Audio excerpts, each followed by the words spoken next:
Hey there mga my loves, Leo! Thank you so much for always staying here with me in this channel, babe. So for today's content, alamin natin kung ano ba yung mga major turn-ons mo according sa mga energies na nakapaligid sa'yo. Pwedeng sino-sino yan. Pwedeng family members, mga katrabaho, special person mo, may crush siya or kung sino-sino man, mga kapitbahay, mga chismoso, mga chismosa, no?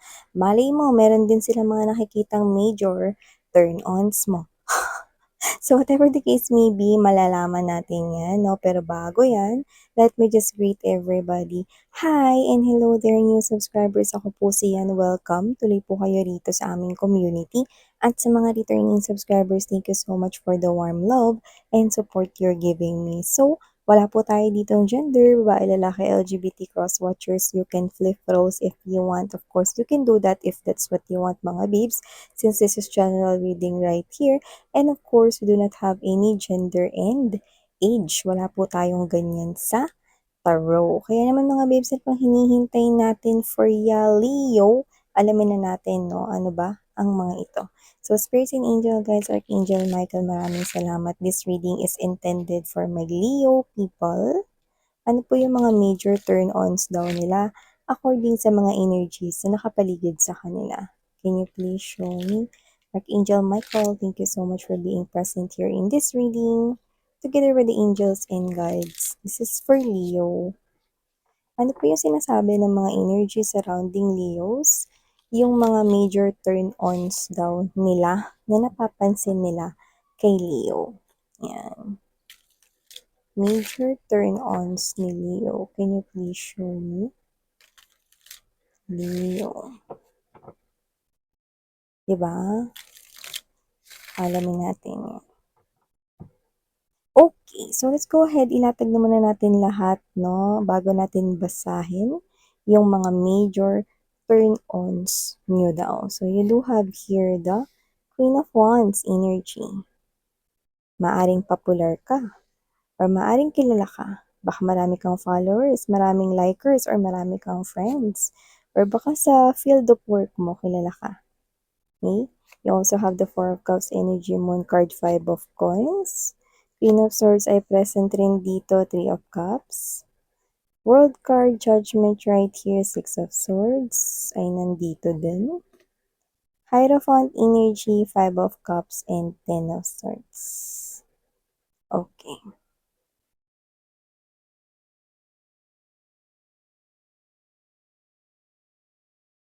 So, kung sino man yung energy no, na-pick up ko dito, when we have this Ten of Swords energy, Five of Cups, and there's this Hierophant energy, okay? I think this is your family or this is your close friends, no? Na ang major turn-on mo daw is, okay, kahit na nasaktan ka na or many times ka nang nasaktan sa pag-ibig, naniniwala ka pa rin na meron pa ring isang taong nakatakda para sa'yo, no? At yung iba na patunayan yung tama kayo. So, yung iba na nakita ko dito, no, na pwedeng napansin ng mga mahal mo sa buhay, no, na ilang beses ka nang nabigo sa pag-ibig noon. Yung iba, lalo na nung mga nasa 20s or early 30s kayo, no. So, ngayon, nakikita ko na posibleng meron na kayong tao na pinakasalan or kinasal na kayo, no, or natagpuan nyo na yung talagang taong para sa inyo, no. So, nakikita ko rito, no, na hindi kayo rito tumigil maniwala sa love, and I think yun yung major turn on nyo daw, no, na parang kayo to, na even though ilang beses na kayo nadapa, pinagtaksila, no, at trinador, posible, no, ng inyong mga nakaraang nakaing relationships or past lovers, no, kayo ito na patuloy pa rin kayong naniniwala na sa pag-ibig, no. So, nakita ko rito na posibleng kayo ito no, na naniniwala pa rin kayo sa kapangyarihan ng marriage, no, or sa kapangyarihan ng love, no, na meron pa rin talagang isang tao out there na nakalaan for you, no. So, maganda yun mga babes, no. Hindi naman common na saktan sa pag-ibig, hindi na magmamahal ulit, no. Kaminsan-minsan lang, kaminsan-minsan. Kaminsan-minsan. Kakaloka. Whatever the case may be, nakita ko dito na paminsan-minsan, no, nasasaktan tayo sa love kasi mga maling tao yon. Pero meron talagang isang taong nakatakda para sa'yo kaya kung ikaw 'to na pinatunayan mo sa pamilya mo na meron talagang isang person rito na nakatakda for you at nandiyan na nga siya, pinakasalan ka na niya or whatever 'no, yun ang bagay na parang sobrang ikinatutuwa nila 'no, pagdating sa'yo 'no. Parang yung anak ko napakatapang niyan ni Leo. Si Leo napakatapang niya, buong-buo pa rin 'no, yung puso niya kahit ilang beses na yan na dinurog ng iba 'no, naniwala ka pa rin sa love 'no. Ang love kasi hindi talaga magpapatuloy yan kapag hindi kayo parehas ng nararamdaman 'no. Pero itong tao na 'to na dumating sa buhay mo 'no, fit na fit kayong dalawa 'no, for each other. So yan. So nasa buhay mo naman 'yan o wala pa, nakita kong may paparating para sa'yo, 'no? At naniniwala yung mga tao sa paligid mo 'no, na ikaw ito na kung sino yung pipiliin mo ay siyang talagang tao ng nakatakda para sa'yo.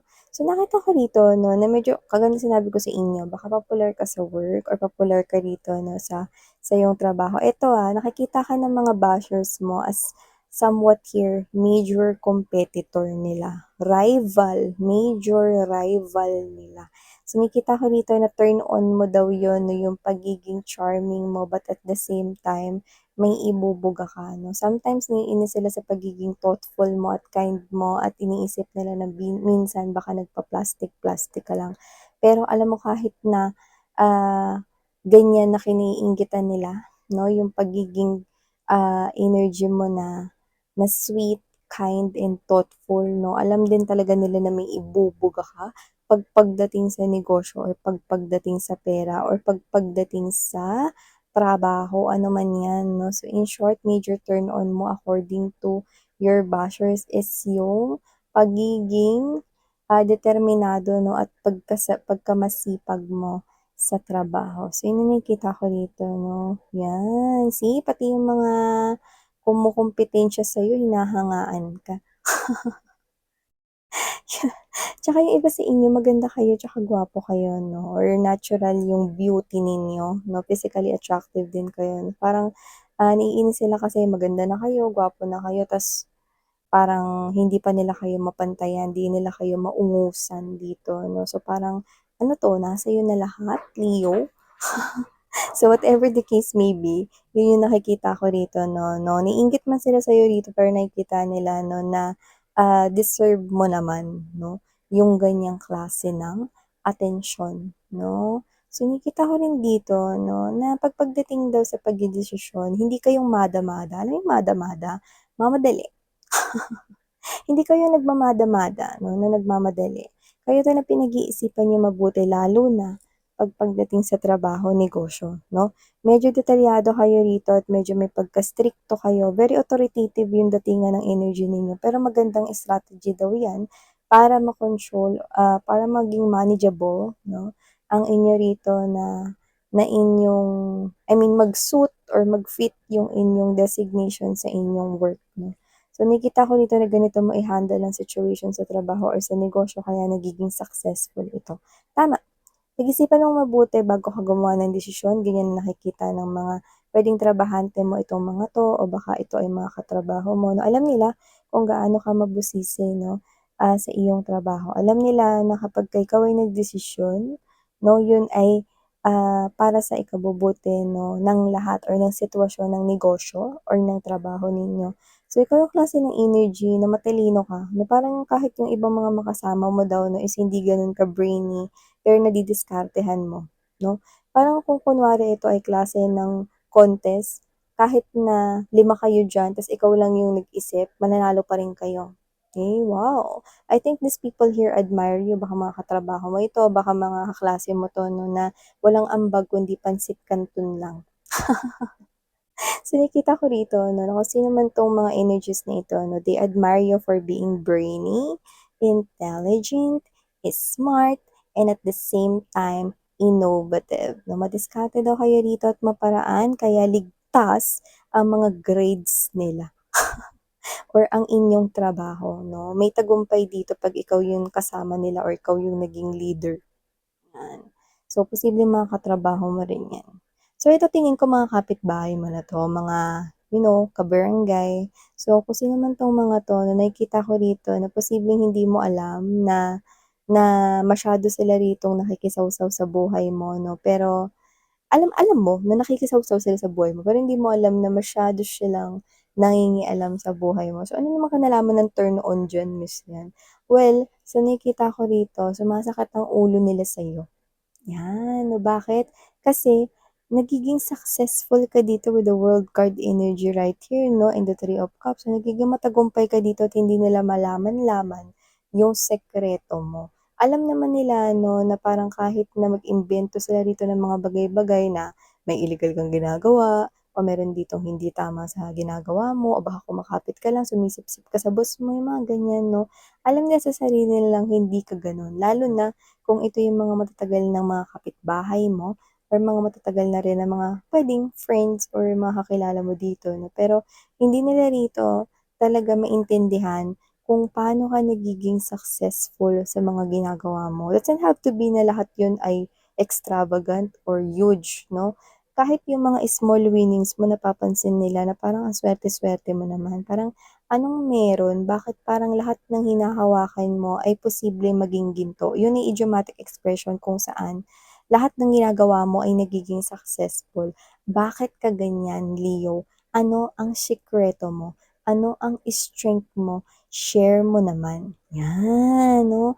Paano i-share sa inyo ni Leo? Ang dami ninyong mga pinag-uusapan dito. Isa ka, Leo, sa mga pinag-uusapan nila. Pero dahil nagsusumigaw dito ang radiance ng inyong energy. Nasasabuyan or nasasakupan sila ng light mo, positivity. So, kaya ganyan sila dito, 'no? Isipin mo, yung mga kapitbahay mo kumo-connect sa'yo. Kung sa wifi lagi silang connected, 'di ba? So, nakikita ko rito, ito mga friends mo na siguro 'to. Nakikita ko rito 'no, pagdating sa mga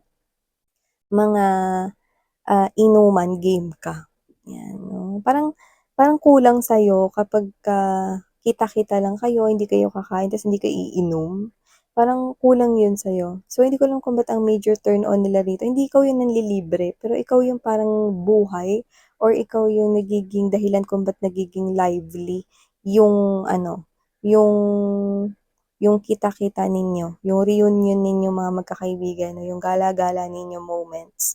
So, parang ikaw yung dahilan, parang ikaw yung party of the group, tama ba? Parang ikaw yung nagdadala ng buhay 'no, sa isang grupo rito 'no. So, nakikita ko rito na siguro hindi ka naman yung as in funny na laging nagsasabi ng mga jokes 'no, yung iba parang natural na talaga sa inyo na 'pag may sinabi kayo talagang minsan nakakatawa o napapatawa niyo sila. Parang lahat ng tina-topic niyo rito 'no, interesting. Gano'n ka nakikita ng mga kaibigan mo rito. So, strength mo 'yun, 'yun ang sinasabi nilang turn on mo 'no, yung parang kaya mong bitbitin yung crowd 'no, na parang kunwari malungkot yung crowd, kaya mong pasiglahin 'yun. Gano'n yung ibig nilang sabihin. So, major turn on mo 'yun 'no, 'yan. So, 'yun yung nakikita nila sa'yo rito. Leo 'no, at nakikita rin nila rito yung strength mo, ito family mo na siguro 'to 'no. Dito Leo nakikita nila na parang, ah, kahit ano ka, successful ka, hindi ka madamot sa pera, okey? Meron dito nakakaalala na nung time na parang kahit na nagsisimula ka pa lang sa work or wala ka pang work or pa-sideline-sideline ka lang 'no, parang kahit yung kakarampot mong pera binibigay mo pa rin sa mama mo. Or sa parents mo. Nilalaan mo pa rin sa family mo and you don't mind kahit na magtrabaho ka na lang ulit, kahit ikaw yung mapagod 'no, basta makapag-abot ka. At ngayon na nagiging successful ka mas parang tinotodo mo pa yung pagbibigay mo or pagpo-provide mo sa kanila. Your family 'no is more than thankful. Alam nila na sa pamilya tulungan talaga pero ang dami mong nagawa, ang dami mong naitulong, Leo, 'yan. I think this is your mom or your biological family, parents 'no, yung nagsasalita dito. Yung iba sa inyo baka natulungan niyo rin yung mga kamag-anak niyo rito 'no. So, hindi kayo madamot, Leo, at talagang napaka-family oriented ninyo 'no. Malaki yung puso ninyo lalo na pagdating sa pamilya ninyo and that is your major turn on according to this, family or relatives of yours 'no, blood tie ang nakikita ko dito. Yan. And also mawawala ba diyan yung usapang love life, 'no? Ito dagdag dito 'no, maaaring ito yung person rito na na-involve kayo. Puwedeng may gusto kayo sa kanya, puwedeng hindi pa officially kayo, pero MU na or mutual feelings na kayo, na mutual understanding 'no, or yung iba baka magka-in relationship na kayo or yung iba baka kasal na kayo nito 'no. Kung sino man 'to 'no, sa kanyang mga mata 'no, yung mukha mo yan talaga yung type niya bago ka pa niya nakilala 'no, at ngayon na mas naggo-glow up ka, mas lalo kang maganda at mas lalo kang gumagwapo sa paningin ng iyong lovey-dovey. So, nakikita ko dito mga babes 'no, na itong person na 'to major turn on mo 'no, ay bukod sa iyong nakakahulog or nakaka-fall na pag-uugali 'no, yung mukha mo is alam mo na parang yan yung una niyang nakita sa'yo 'no, kaya siya napalapit sa'yo. Hindi ka niya nagustuhan dahil maganda ka or gwapo ka 'no, kundi yan kasing may something kasi diyan sa face mo na parang ganyan yung type niya. Eh, 'di ba na-attract ka, hindi mo pa naman agad nakakausap yung tao 'pag una mong nakilala, una mong makikita mukha niya, tama 'di ba, bago mo siya makilala. So, bago ka pa niya nakilala namangha siya kasi yung ini-imagine niya na type niya sa isang person nasa sa'yo. And for some reason, nasa mukha mo. Yun yung nakikita ko rito. So, parang yung mukha mo yung, dahilan kung bakit nauna siya ritong nagkalakas ng loob na makipagkilala sa'yo, 'di ba? Tama 'di ba? Hindi mo naman agad 'pag nakita mo yung isang bagong person, ugali na ba agad makikita mo? Hindi pa agad 'di ba? Yung mukha muna niya 'no, tapos nung nakilala ka niya kasi sinasabi niya dito na nakakahulog or nakaka-fall yung iyong pag-uugali, pero yung mukha mo, yan talaga yung ini-imagine niya, tipo niya sa isang babae o isang lalaki rito kaya mas lalong nafo-fall in love ang iyong labi-dabi, special person dito. Taray 'no, pero mahal ka niya as a whole. Kaya nung nalaman niya rito na talagang pasok na pasok sa banga pati ugali mo, ay hindi ka na niya pinakiwalaan 'no. Yung iba sa inyo nauna pa nga kayong mag-live-in nito, eh. Sobrang expressive siya sa feelings niya for you. Yeah, kasi type ka na niya una pa lang. So yeah. Ito yung mga mensaheng nakuha ko para sa'yo, Leo. Ito daw ang mga major turn-ons mo, babe. Thank you so much, Sarah Ngaya Love and Light. Annyeong.